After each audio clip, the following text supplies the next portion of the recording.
Through my story, I know that He is using me to help others who are broken, who might possibly be in the same position I was in, so that He can use me. And that's what I feel a Christian is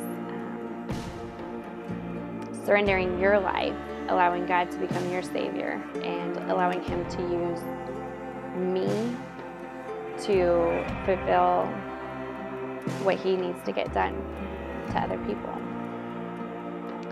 And I would not have it any other way. My name is Sarah, and this is my story.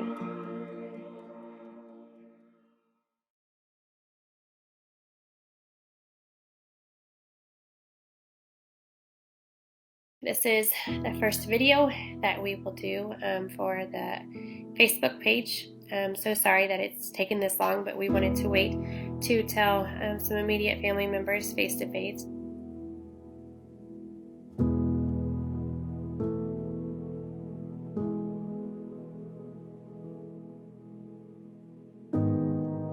Some of the things I think that really stuck with me were the questions that she asked.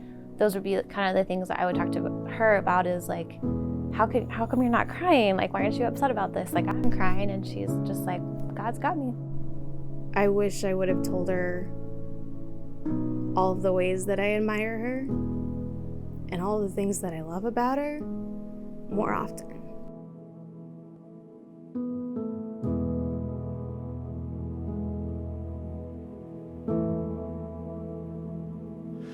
I was with you when you couldn't hear my voice. I was hurting when you didn't have a choice. It felt like ashes in the rain.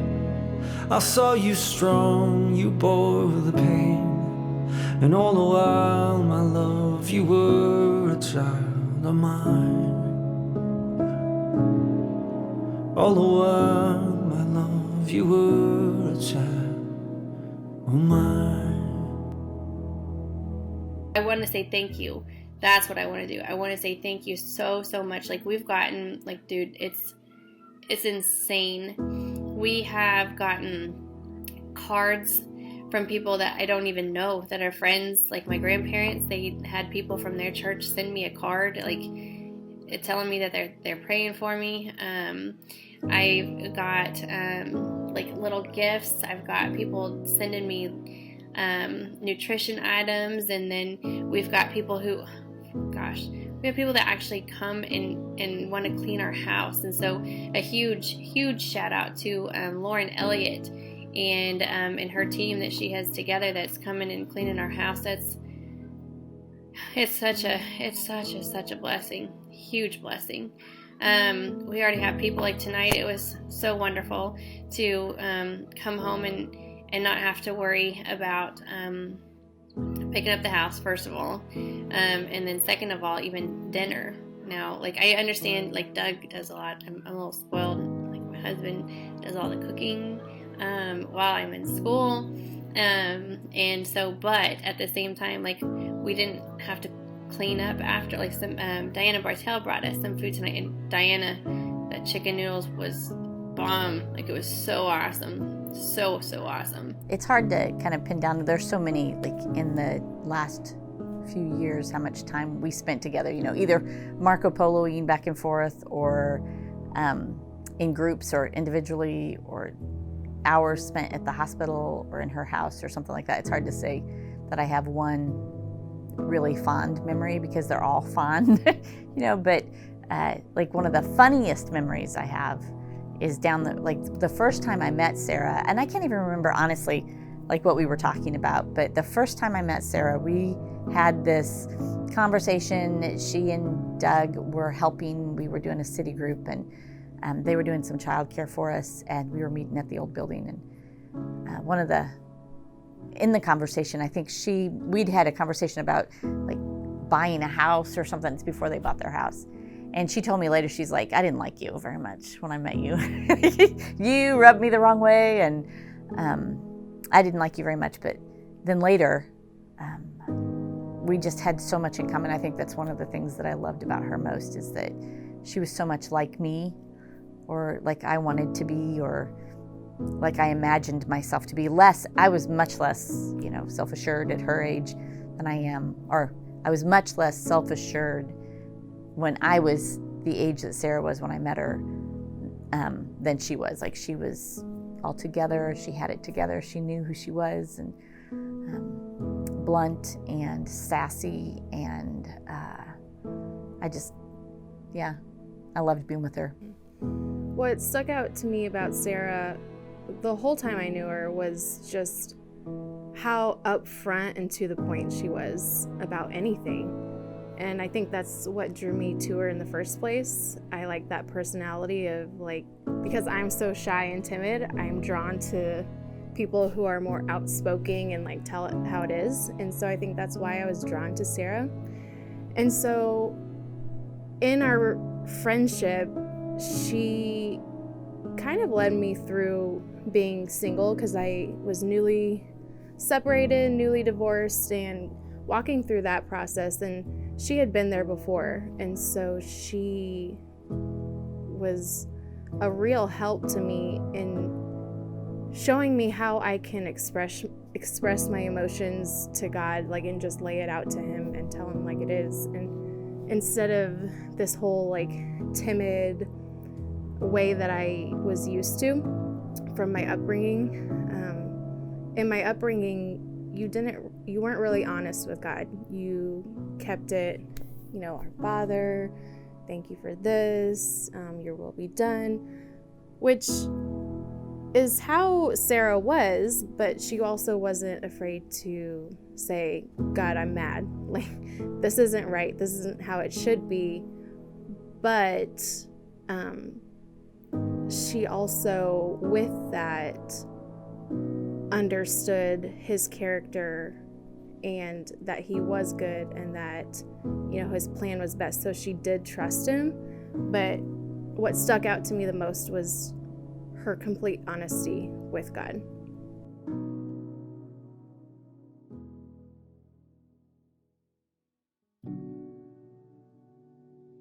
The numbers came back on Wednesday after I got my blood drawn, and she said that my numbers looked like somebody who had never had chemo before.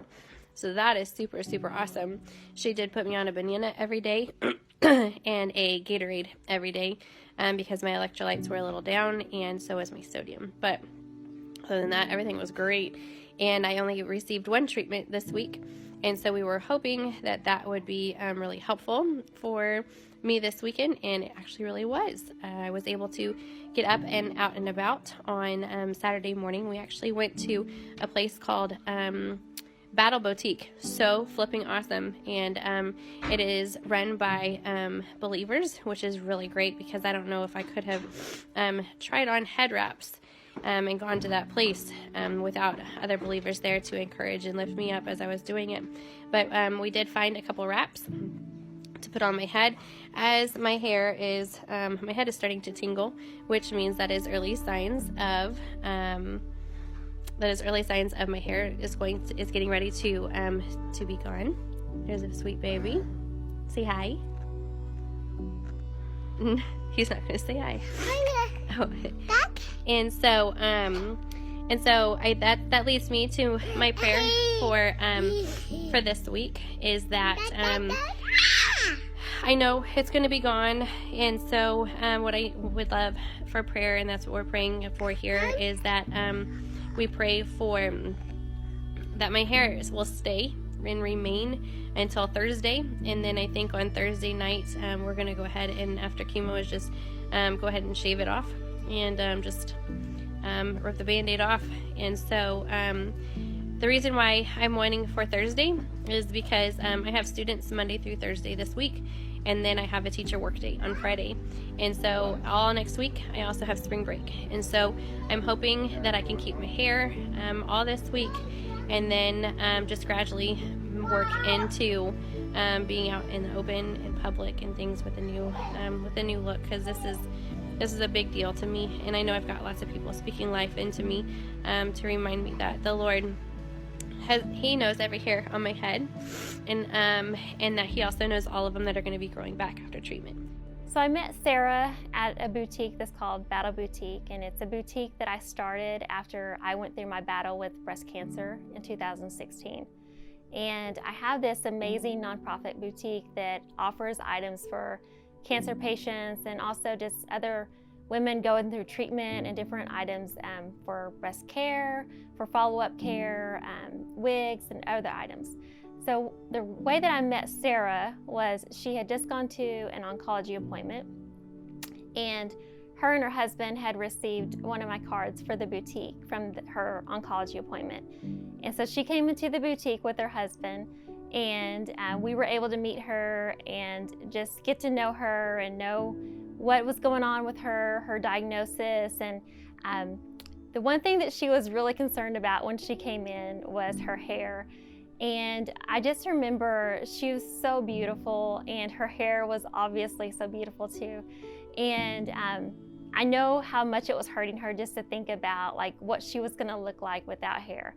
And so I just had this whole vision from God whenever I went through treatment, that God showed me that He reminded me actually that He knows every single hair on my head.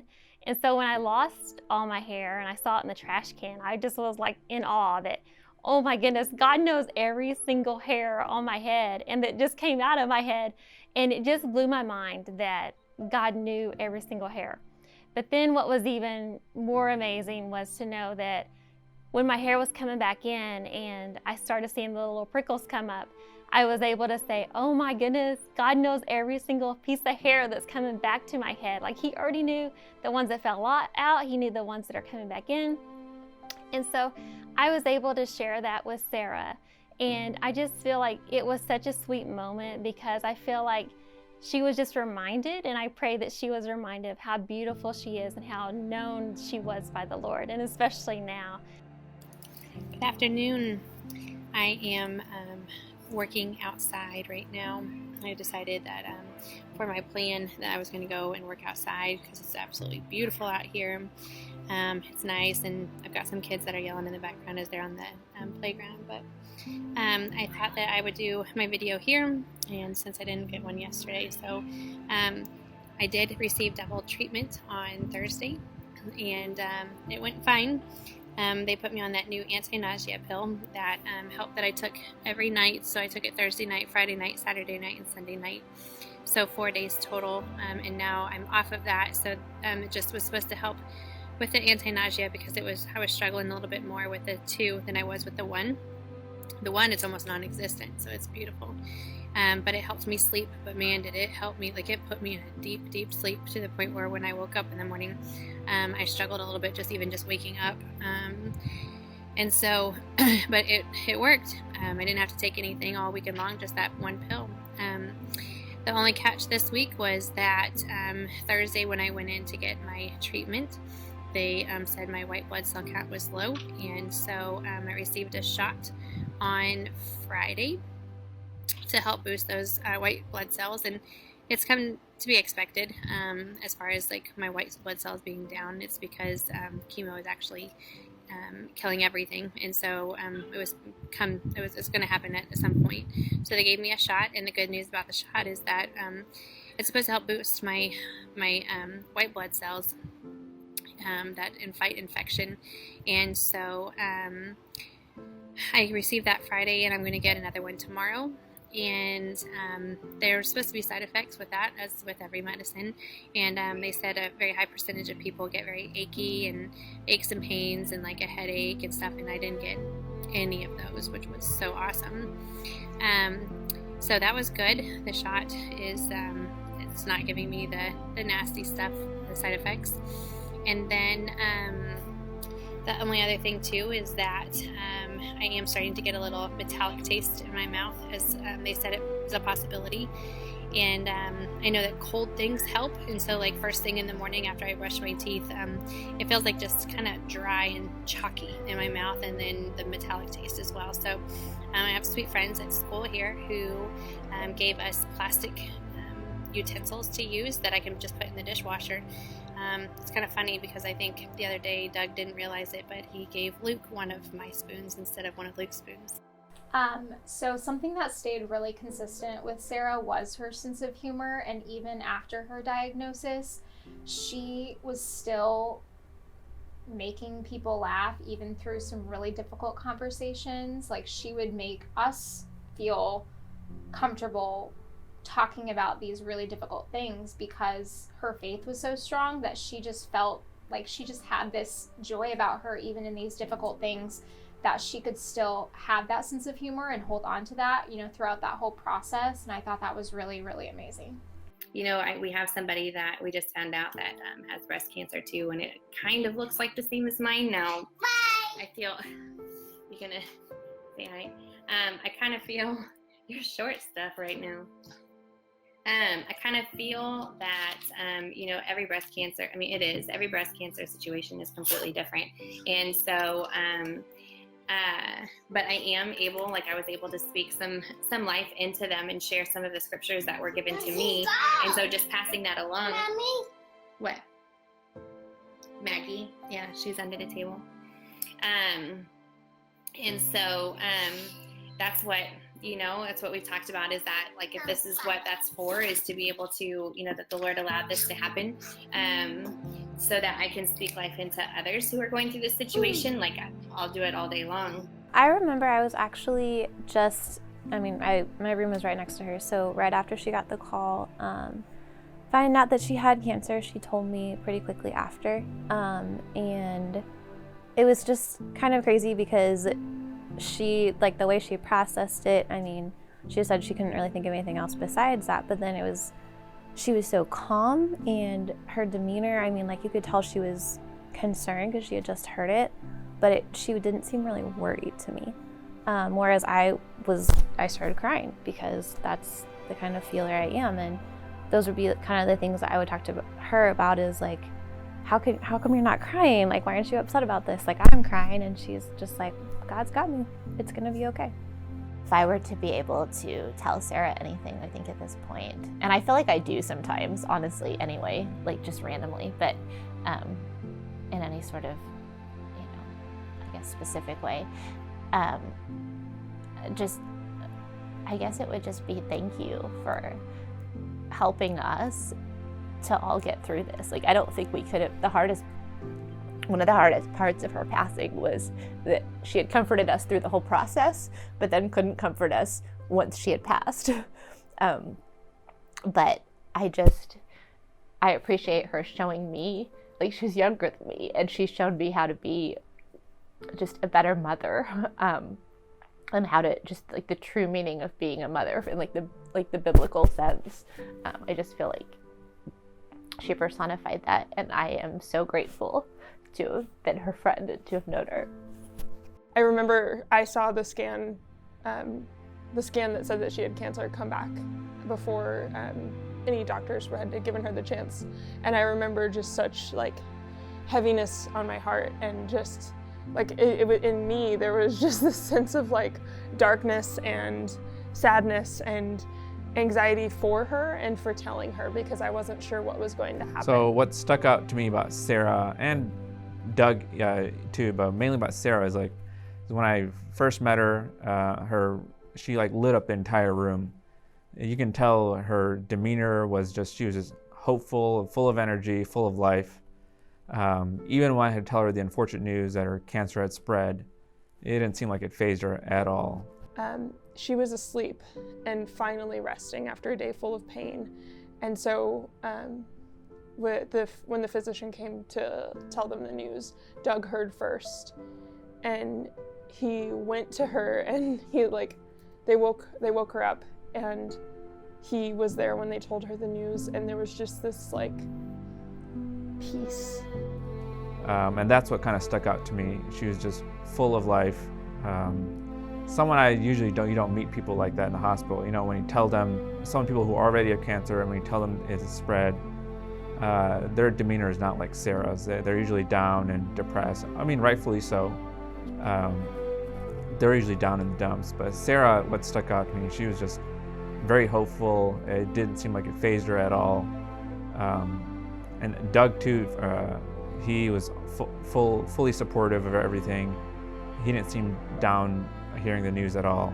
Like, obviously this was horrible, tragic news, but the way that Sarah received it and the way that Doug was there and like held her during it, there was just this, like, it alleviated some of my anxiety about the situation. Like, obviously, I mean, their love so strong that it overcame this, like, even, I mean, I shouldn't say overcame because it didn't fix the problem, but it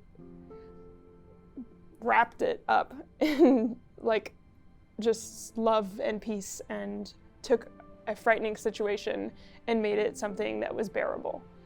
And it was just a really beautiful moment to witness. And so they're both, the Sarah and Doug's, their connection is what stuck out to me, is how they reacted to the news. And it kind of made me want to just be around them and just hang out with them, even get some hope from them in my life. If, you know, seeing Sarah, she's going through all this, and yet she has such a positive attitude. It just tells me that, hey, you have no excuses for any kind of attitude that you have, because what she's going through and what you may be going through don't even compare. We'll continue to find our way through anything we face. We got what it takes. Here we go. All we need is an open road and a chance to see a never-ending world that's beautiful. I'm not nervous about radiation. I'm not concerned about radiation, you know. I'm not concerned. I'm not nervous about reconstructive surgery. I know that I am concerned about it, as they are not going to be able to do everything that they wanted to do. So at one point I was very frustrated, but sweet friends pointed me back to Jesus, as sweet friends do, and when I was told not to borrow trouble. So I'm trying not to do that, and I am having faith that everything will work. Everything will be great. So, but yeah, I wanted to update you guys. I know a lot of people have been asking, still praying. If you could, though, since I have, and not so much come out, but since so many people have found out about me being cancer-free, multiple people have started to come up to me with it's like new diagnoses of breast cancer. And so I'm asking for you guys to pray for people at my church. I know I've already asked you once to pray for a friend. Her name is Pat, and she's really struggling. The treatments are hitting her pretty hard, and she's getting ready to have, she had one treatment and it put her in the hospital. Pretty scary stuff. And then she's getting ready to do another round of treatments on the 28th. And so she's scared, as I would be, you know, just nervous, you know, about how your body's going to react to it. And so I ask that you guys pray for her. And then I have another sweet friend, and I cannot tell you what her name is. I'm so sorry, but I just met her a couple weeks ago, and she just got diagnosed with breast cancer as well. And so I just ask that you guys pray for her and her family, and the doctors as well who are taking care of her, and that the Lord will just reveal Himself to her, and reveal His goodness and His kindness and His gentleness. Thank you all so much I see people who are saying happy birthday. Thank you for that. I am very thankful for this birthday. Very, very thankful. As I was putting my baby to bed, we were saying our prayers, and I was just thanking the Lord that I'm able to still be here with him, and to be able to still put him to bed and love on him. And so thank you guys again for all your prayers and everything. And so I will keep you guys updated with surgery next week. And so I ask for your continued prayers. Love you all. Happy Have a good night. Birthday to you. Happy birthday to you. Happy birthday, dear Sarah. Happy birthday to you. Golly, don't waste any time. Don't get too close, sweetheart. Are they the trick candles?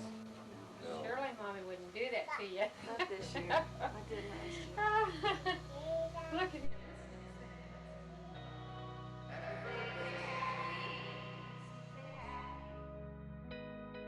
Monday morning, I was at home about to get in the shower, and Sarah gave me a call, and she started talking, and her words didn't really make too much sense. There's some random words in there, and so contacted her nurse at the hospital, and they ended up doing a CAT scan on her to make sure she wasn't having a stroke, and she wasn't.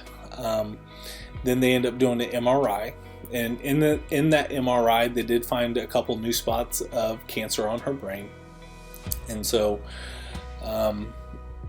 we don't really know what's going on with Sarah at this moment, but she's kind of stuck in a dreamlike state. She can have conversations with people. She knows what year it is. I mean, she knows all that stuff, but she'll just randomly start teaching a classroom or start talking to people that maybe aren't in the room.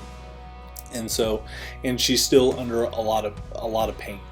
And so last Friday, she was discharged from the hospital, and we had a game plan moving forward. But the game plans kind of had to change up just with the amount of pain and everything that she's in. After speaking to her team of doctors, we have decided that the best course of action for Sarah right now is to stop all chemotherapy and to move her into hospice care. So we're going to do the hospice care here at our house.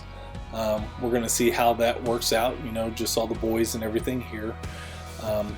But when I'm going to be getting her out of the hospital today, and we should be able to have everything set up here at the house. And so just know that hospice does not mean that it's the end. But right now our main focus is to be able to make Sarah as comfortable as possible, because she's in just relatively a whole lot of pain. Anybody that's ever had back problems know it's just one of those things that's really hard to be able to treat. And so right now, we just thank everybody out there for their love and support. We are still going to have small groups of people over to be able to come and hang out with Sarah, but just understand that we're going to be slowing down with social media right now, and we're not going to be going out as much. My work is just fantastic and is allowing me as much time off as needed, so I could just be at home and be with Sarah at this time. But we just want to say thank you very much to all the people that have helped support us in all of this, and the people that come and take care of the boys, answer the phone calls at 1 o'clock in the morning to be able to come. I have to take Sarah to the hospital. This without a support system, this would have just made me go balder than I already am right now. We just want to say thank you very much to everybody.